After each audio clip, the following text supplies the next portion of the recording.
가난한 사람과 부유한 사람의 단 하나의 차이. 어떤 사람은 똑같은 하루를 살고도 점점 풍요로워지고 어떤 사람은 똑같이 열심히 살고도 늘 제자리입니다. 재능의 차이일까요? 운의 차이일까요? 아니면 태어난 환경의 차이일까요? 오늘 우리는 그 답을 찾기 위해 2500년 전 인도의 어느 작은 마을로 떠납니다. 그곳에서 부처님은 한 가난한 남자에게 이 세상에서 가장 조용하고 가장 강력한 비밀 하나를 알려주셨습니다.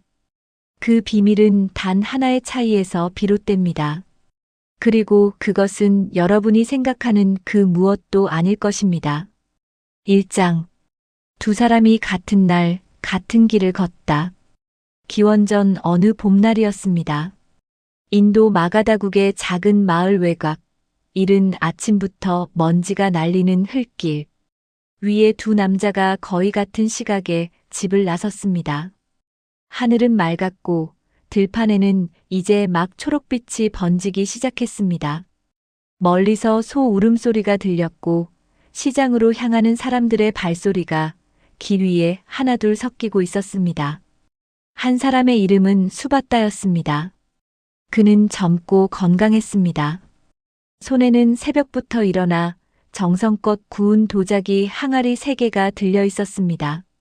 항아리마다 균열 하나 없이 단단했고 빛깔도 고왔습니다. 팔면 며칠치 식량을 살 수 있는 값어치였습니다. 그는 항아리를 조심스럽게 안고 걸으면서도 눈은 땅을 향해 있었습니다. 그 눈 안에서는 이미 계산이 시작되고 있었습니다. 이걸 팔면 쌀 한 마를 사야 하고 기름도 떨어졌으니 기름도 사야 하고 아내가 기침을 달고 사니 약초도 구해야 하고 3개를 다 팔아도 남는 게 있을지 모르겠다. 발걸음은 빠른 편이었지만 무언가에 쫓기는 것처럼 보였습니다. 길가에 핀 꽃도 저 멀리 논에서 허리를 굽히고 일하는 이웃도 눈에 들어오지 않는 것 같았습니다. 수바다의 세상은 그 순간 항아리 3개와 팔고 나면 해야 할 일들로 꽉 차 있었습니다. 또 한 사람의 이름은 찬다나였습니다. 그 역시 젊고 건강했으며 손에는 수바다와 똑같이 도자기 항아리 3개가 들려 있었습니다. 같은 마을 도공에게 같은 날 구입해 손질한 항아리들이었습니다. 찬다나도 시장으로 향하는 길이었습니다. 그런데 찬다나의 눈은 조금 달랐습니다. 길가에 핀 이름모를 들 꽃 앞에서 잠시 걸음을 멈추었습니다. 항아리를 한 손으로 받치고 꽃을 바라보았는데 그 얼굴에는 아무런 조급함이 없었습니다. 조금 더 걷다가 저 멀리 논에서 일하는 농부를 발견하자 가볍게 손을 들어 인사를 건넸습니다. 농부는 허리를 펴고 반갑게 손을 흔들었습니다. 찬다나는 씩 웃으며 다시 발걸음을 이었습니다. 두 사람은 같은 날, 같은 길을, 같은 물건을 들고 같은 시장으로 향하고 있었습니다. 출발점도 같았고 손에 든 것도 같았으며 목적지도 같았습니다. 그런데 그날 저녁 집으로 돌아오는 두 사람의 모습은 전혀 달랐습니다. 수바다는 항아리 2개를 판 돈을 손에 쥐고 돌아왔습니다. 한 개는 아무도 사지 않았습니다. 사람들이 들여다보다 그냥 지나쳤습니다. 어떤 이는 값을 깎으려 했고 수바다는 화가 났지만 꾹 참았습니다. 결국 하나는 팔지 못한 채 그대로 들고 왔습니다. 돌아오는 길 내내 입술을 깨물었습니다. 팔리지 않은 항아리가 몸보다 마음에 더 무겁게 얹혔습니다. 찬다나는 항아리 3개를 모두 팔고 돌아왔습니다. 거기에 더해 시장에서 우연히 만난 포목 상인에게서 다음 달 납품 주문까지 받아왔습니다. 항아리를 사간 부인이 옆 가게 상인에게 소개해 준 것이었습니다. 돌아오는 길 그의 걸음은 가벼웠습니다. 빈손이었지만 마음은 가득 차 있는 것 같았습니다. 수바다는 그날 밤 천장을 바라보며 오래도록 생각했습니다. 나는 왜 이 모양일까? 찬다나와 나는 뭐가 다른 걸까? 우리는 같은 것을 팔러 같은 시장에 갔는데 2장 수받다 부처님을 찾아가다. 며칠 뒤 수받다는 부처님이 근처 중림정사에 머물고 계신다는 소식을 들었습니다. 처음에는 망설였습니다.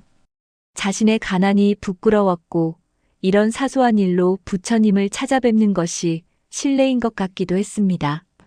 그러나 며칠을 고민하다 결국 발걸음을 옮겼습니다. 이 답답함을 누군가에게는 털어놓아야 할 것 같았습니다. 중림정사에 도착했을 때 부처님은 오래된 나무 그늘 아래 조용히 앉아 계셨습니다. 주위에는 몇몇 제자들이 멀찍이 앉아 있었고 새소리만 가끔 정적을 깼습니다. 수받다는 무릎을 꿇고 고개를 숙였습니다. 그리고 천천히 말을 꺼냈습니다. 자신이 얼마나 열심히 일하는지, 새벽부터 일어나 항아리를 굽고 불량품은 하나도 없이 정성을 다하는지, 그런데도 왜 항상 부족한지, 같은 물건을 팔아도 왜 자신만 남는 것이 없는지. 말을 이어가다 보니 어느 순간 목이 메었고 눈물이 먼저 흘렀습니다. 말을 다 못 마친 채 고개를 숙이고 있는 수받다에게 부처님은 아무 말씀도 하지 않으셨습니다. 서두르지 않으셨습니다. 그 침묵이 꾸짖음이 아니라 기다림이라는 것을 수받다는 어렴풋이 느낄 수 있었습니다. 한참 후 부처님이 조용히 물으셨습니다. 너는 시장에 갈 때 무엇을 생각하며 걷느냐? 수받다는 잠시 멈추었다가 솔직하게 대답했습니다. 팔고 나면 무엇을 살지를 생각합니다. 쌀이며 기름이며 아내 약이며. 부처님이 다시 물으셨습니다. 항아리를 사간 사람이 그 항아리로 무엇을 할지 생각해 본 적 있느냐? 수받다는 입을 열었다가 다물었습니다. 생각해 본 적이 없었습니다. 단 한 번도. 항아리를 팔고 나면 그것으로 끝이었습니다. 사간 사람이 어떤 사람인지, 그 항아리가 어떤 집에 놓일지, 어떤 음식을 담게 될지 한 번도 궁금하지 않았습니다. 그 침묵 속에서 부처님은 이야기를 시작하셨습니다. 3장. 부처님의 이야기 두 농부와 씨앗. 옛날에 두 농부가 있었느니라. 한 농부는 봄이 되면 항상 이렇게 생각했다. 이 씨앗을 심으면 가을에 내가 얼마나 거둘 수 있을까? 그는 씨앗 하나하나에 자신이 거둘 것을 먼저 계산했다. 씨앗을 심는 손끝에도 흙을 고르는 발끝에도 그의 마음은 이미 가을의 곡간 속에 가 있었다. 또 한 농부는 봄이 되면 이렇게 생각했다. 이 씨앗이 자라면 어떤 열매를 맺을까? 비가 오면 뿌리가 얼마나 깊어질까? 이 밭의 흙은 어떤 씨앗을 가장 좋아할까? 그는 씨앗 하나하나에 마음을 주었다. 씨앗의 성질을 살폈고 흙의 상태를 손으로 직접 느꼈으며 심는 간격 하나에도 정성을 기울였다. 가을이 되었다. 두 농부의 밭은 이웃해 있었다. 씨앗의 양도 같았고 비도 똑같이 내렸고 해도 공평하게 비추었다. 그런데 거둔 것은 달랐다. 첫 번째 농부의 밭에서는 크기도 들쭉날쭉하고 실하지 못한 열매들이 났다. 그는 씨앗을 심을 때 흙을 제대로 살피지 않았기 때문이었다. 이 자리가 그늘진 자리인지 저 구석이 물이 고이는 자리인지 보지 못했다. 계산하느라 눈앞의 흙을 보지 못했던 것이다. 두 번째 농부의 밭에서는 고르고 실한 열매들이 났다.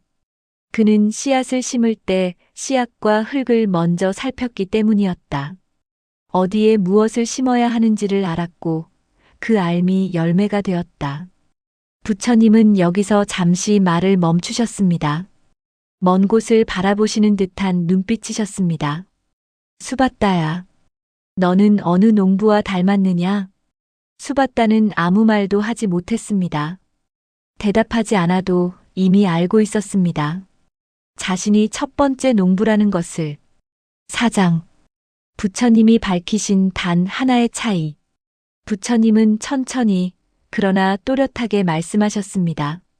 가난한 자와 부유한 자 사이에 단 하나의 차이가 있느니라. 그것은 재물이 아니고 재능이 아니며 가문도 아니고 운도 아니다. 그것은 마음이 향하는 방향이다. 가난한 마음은 항상 자신을 향해 있다. 내가 얼마나 얻을까? 내가 손해보는 건 아닐까? 내가 이걸 하면 나에게 무슨 이익이 있을까? 모든 생각이 자신에게서 출발하여 자신에게서 끝난다. 이런 마음은 흙에 씨앗을 심기 전에 이미 수확량을 계산하는 농부의 마음과 같다. 눈앞에 있는 것을 보지 못한다. 부유한 마음은 항상 밖을 향해 있다. 저 사람에게 무엇이 필요할까? 저 사람이 기뻐할 것은 무엇일까? 내가 무엇을 주면 저 사람의 하루가 조금 나아질까?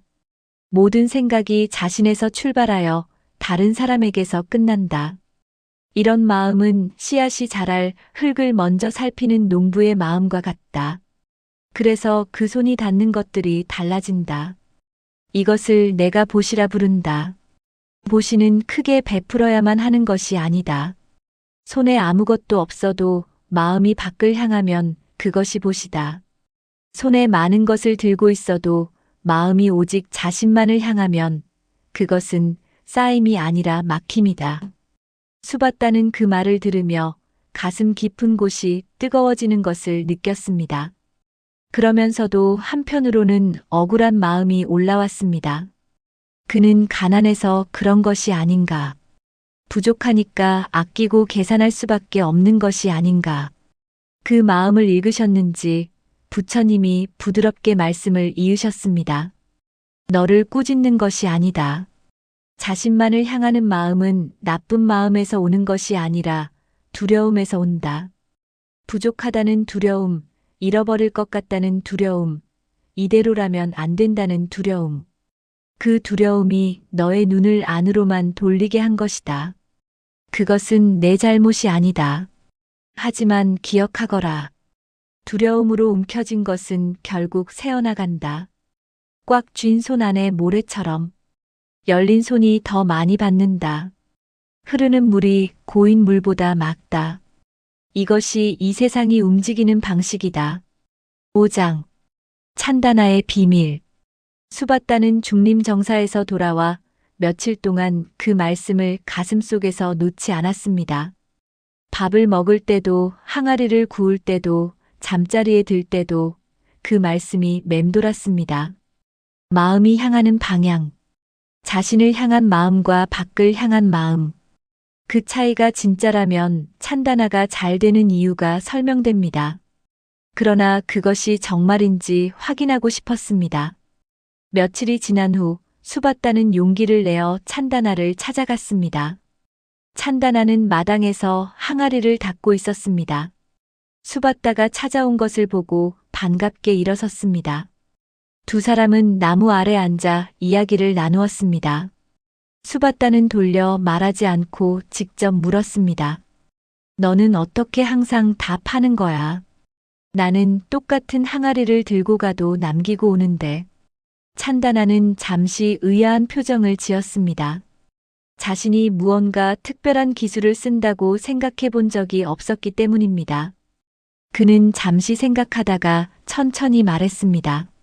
나는 물건을 팔러 가기 전날 밤에 이걸 살 사람 얼굴을 생각해. 이 항아리가 어떤 집에 놓일까? 어떤 분이 사가실까? 부엌에 놓일 항아리라면 손에 쥐기 편해야 할 거고, 장을 담글 항아리라면 입구가 넓어야 할 거고, 시장에서도 사람들 얼굴을 보면 어느 분이 무엇을 필요로 하실지 자연스럽게 눈에 들어오더라고. 수받다는 그 말을 들으며 멈추었습니다. 그것이 전부였습니다. 대단한 기술도 특별한 비결도 아니었습니다. 찬다나는 그저 마음이 상대를 향해 있었습니다. 의식하지 않았지만 그는 이미 오래전부터 그 방향으로 살고 있었습니다. 수받다는 그날 집으로 돌아오는 길이 유난히 길게 느껴졌습니다. 발밑에 흙길이 선명하게 보였습니다. 길가에 핀 꽃도 보였습니다. 저 멀리 아이들이 뛰어노는 소리도 들렸습니다. 오래도록 보지 못하고 듣지 못했던 것들이 갑자기 눈과 귀로 쏟아져 들어오는 것 같았습니다. 가난은 돈이 없는 상태가 아니었습니다. 마음이 자신에게만 닫혀 세상이 보이지 않는 상태였습니다. 부유함은 돈이 많은 상태가 아니었습니다. 마음이 열려 있어 세상과 흐름이 자연스럽게 드나드는 상태였습니다. 6장. 이것이 바로 우리 이야기인 이유. 지금 이 이야기가 2500년 전 인도의 이야기처럼 느껴지시나요? 그렇지 않습니다. 이것은 지금 이 순간 우리가 매일 반복하고 있는 이야기입니다. 직장에서 꾸준히 성장하는 사람과 오랜 시간이 지나도 제자리인 사람을 떠올려 보십시오. 성장하는 사람은 대개 내가 어떻게 보일까를 먼저 묻지 않습니다.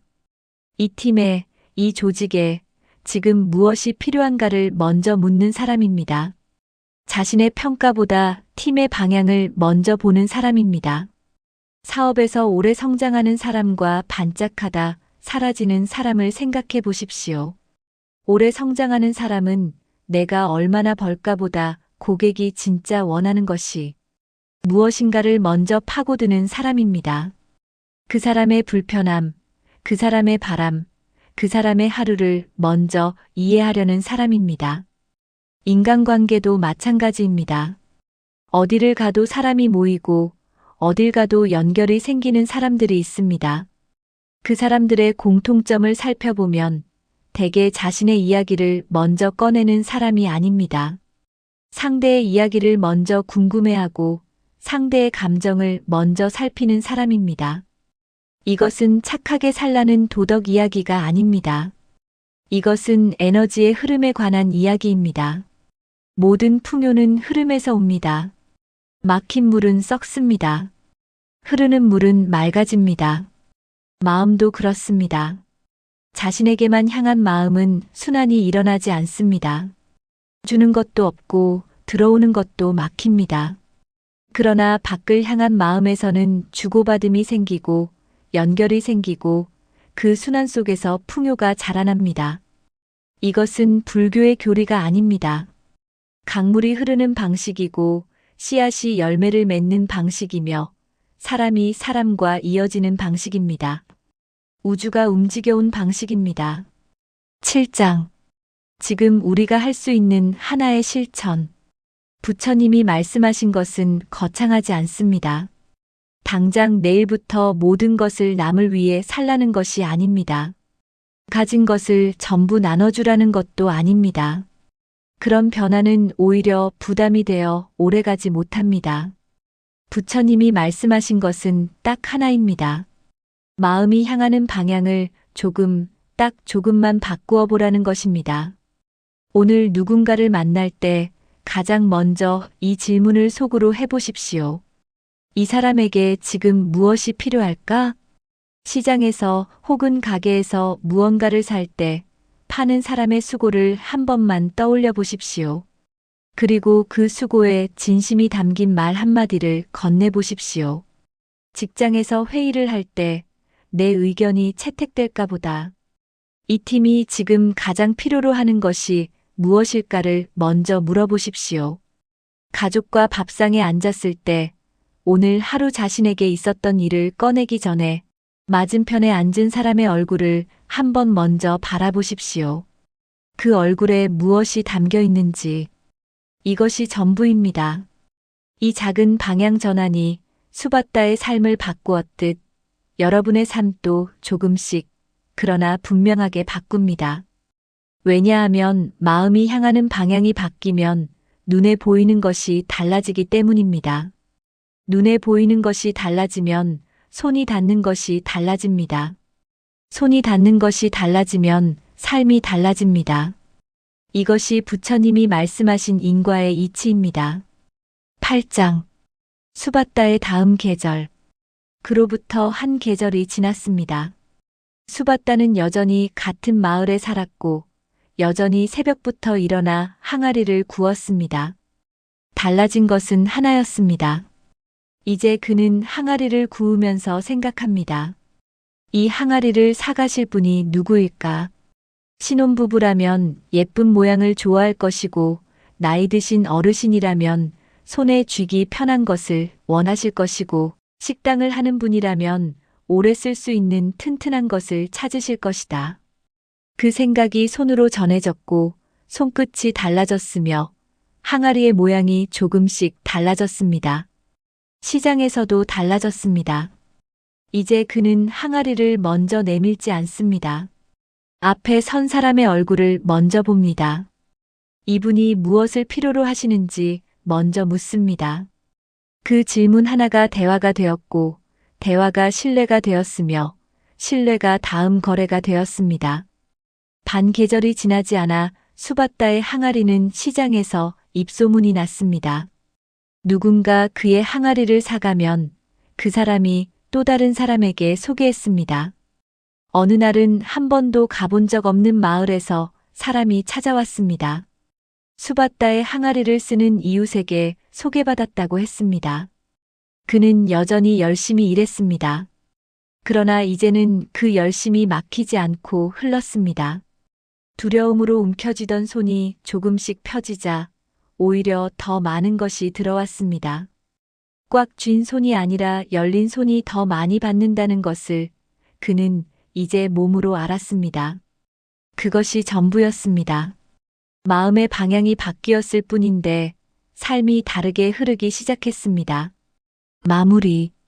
부처님의 말씀. 여러분, 오늘 이 이야기가 어느 순간 자신의 이야기처럼 느껴지셨다면 그 느낌을 오래 붙들고 계십시오. 지금 삶이 막혀 있다고 느껴지신다면 돈이 없어서가 아닐 수 있습니다. 재능이 부족해서가 아닐 수 있습니다. 운이 나빠서는 더더욱 아닐 수 있습니다. 마음이 향하는 방향을 한번 살펴보십시오. 그 방향이 오직 자신만을 향하고 있다면 딱 1도만 바깥으로 틀어보십시오. 억지로 베풀지 않아도 됩니다. 거창하게 바꾸지 않아도 됩니다. 오늘 만나는 사람의 얼굴을 한 번 더 바라보는 것으로 시작하십시오. 그 1도가 당신의 다음 계절을 바꿀 것입니다. 부처님은 이런 말씀을 남기셨습니다. 보시를 하는 자는 사랑받는다. 나누는 자에게는 현명한 이들이 가까이 다가온다. 덕을 쌓는 자는 명예를 얻고 관용으로 자신을 높이는 자는 어디서나 번성한다. 앙구따라 니까야. 마음이 향하는 방향, 그것이 가난한 사람과 부유한 사람 사이에 단 하나의 차이입니다.